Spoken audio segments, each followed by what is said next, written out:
Qizlar, men bu videoyim bilan hech kim xafa qilmoqchi emasman. U hamma o'zini bilgan ishini qilsa-da. Qaranglar, biz hozir Almanal sentrdan chiqyapmiz. Ya'ni qimmat baho abayalar sotadigan joydan chiqib, ro'paramizda hozir Nayf bozor, arzon, ana lo'llar bozoriga ko'zimiz tushdi-da. Ko'zimiz tushib, blogerlarning gapini eslab qoldik. Blogerlar birinchi Dubayga borgan blogerlar nima deb o'ylaydi? Mana shunaqangi arzon pokistonliklar, hindular oladigan bozorga kelib olib, hamma abayachilar chetdan xarid qiladi, devoradi. Ya'ni Allohdan qo'rqmaysizlarmi? Mana men sizlarga bu manzilni bemalol aytaman. Mana oldida masjid bor. An-Nayf bozor. Dubayga boringlar va o'zlaring guvohi bo'linglar. Ichida $15, $25 abayalar bor va albatta sifati shunga yarasha bo'ladi, azizlar.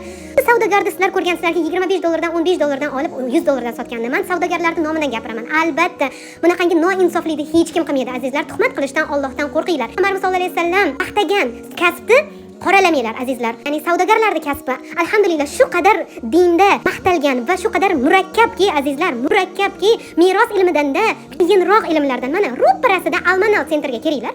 Hurmatli blogerlar, ichidagi biz olyaptirgan abayalarni olinglar, $100 abayalar olinglar. Nima qilasizlar? $15 sifatsiz abayalar ko'rsatib bitta kontent uchun butun boshli savdogarlarga, ulug' kasb egalariga tuhmat qilib nima foyda topasizlar ekan. Mana hozirgina Fatima Collection'dan mana shu moldan mazza qilib narsalar xarid qildik. Azizlar, tanlovda adashmang. Inshaalloh Star Dubai do'koni bilan birga bo'ling.